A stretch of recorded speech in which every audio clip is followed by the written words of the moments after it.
Global માર્કેટ્સનું setup સમજીએ. સહયોગી નીરજ કંસારા આપણી સાથે જોડાઈ ગયા છે. Neeraj, good morning. અને વીકલી એક્સપાયરીના દિવસે વૈશ્વિક બજારો શું સંકેત આપી રહ્યા છે? જી ગુડ મોર્નિંગ. અને આજે થોડા ઘણા સારા સંકેતો સાથે આપણને શરૂઆત થાય એવી પૂરેપૂરી શક્યતા લાગી રહી છે, કારણ કે ગઈકાલે જો અમેરિકાના બજારોની અંદર આપણને એક મિશ્ર કારોબાર ચોક્કસથી જોવા મળ્યો હતો.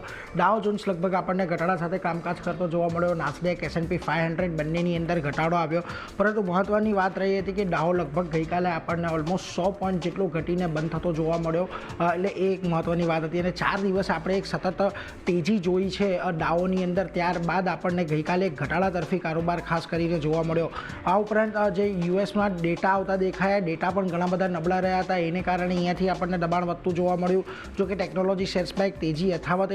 ફેડ હવે 18 જૂને વ્યાજદરો અંગે નિર્ણય લેશે અને બજારને 2025માં હજી પણ અહીંયાથી 2 વાર વ્યાજદર કાપની અપેક્ષા ખાસ કરીને અહીંયાથી લાગી રહી છે. એટલે એના પર એક ફોકસ ખાસ કરીને રાખવાનું. બીજી તરફ અમેરિકામાં રોજગારીના આંકડા આપણને સામે આવતા દેખાયા અને આંકડો 2 વર્ષમાં સૌથી નીચલા સ્તરે અહીંયાથી ખાસ કરીને પહોંચ્યો છે. મે મહિનાની અંદર 1.10 લાખ નોકરીઓની અપેક્ષા હતી, જેની સામે માત્ર 37,000 નોકરીઓ આવતી દેખાય. અને સતત બીજો મહિનો એવો રહ્યો કે જ્યાં આગળ ખાનગી નોકરીઓ જે અમેરિકાની અંદર છે એની અંદર આપણને ઘટાડો આવતો જોવા મળ્યો. બિઝનેસ સર્વિસીસ, શિક્ષણ, હેલ્થકેર, આ બધામાં નોકરીની અંદર ઘટાડો થયો છે. આ ઉપરાંત તમને ટ્રેડ, ટ્રાન્સપોર્ટ, મેન્યુફેક્ચરિંગની અંદર પણ નોકરીની અંદર ઘટાડો થયો છે.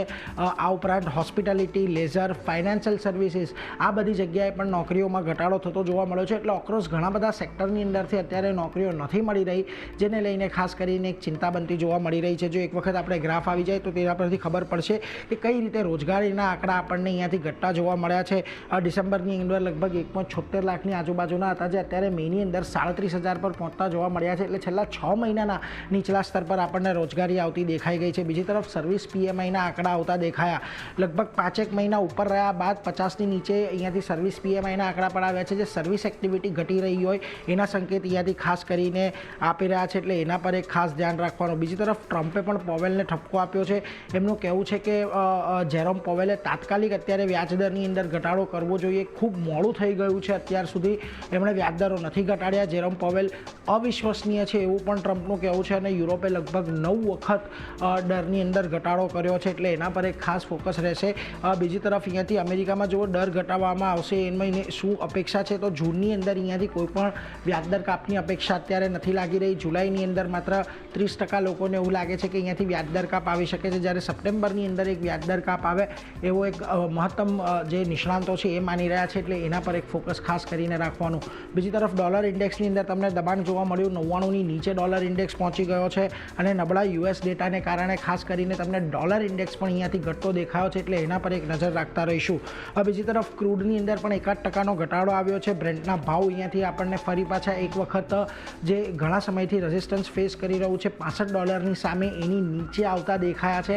અને WTI ક્રૂડ પર લગભગ $63 નીચે આપણને સરકતું દેખાયું છે. એટલે ક્રૂડ પર પણ એક આ ખાસ ફોકસ રાખતા રહેવાનો.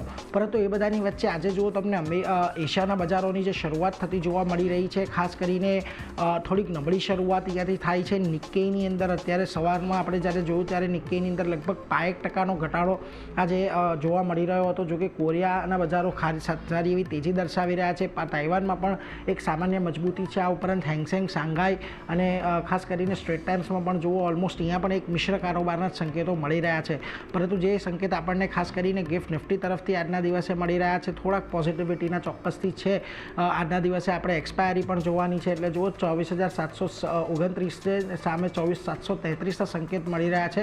એટલે ઓલમોસ્ટ આજના દિવસે એક્સપાયરી એક કન્સોલિડેટેડ મેનરમાં કે એક રેન્જ બાઉન્ડ રહે એવી અત્યારે પૂરેપૂરી અપેક્ષા છે. ચાલો જી.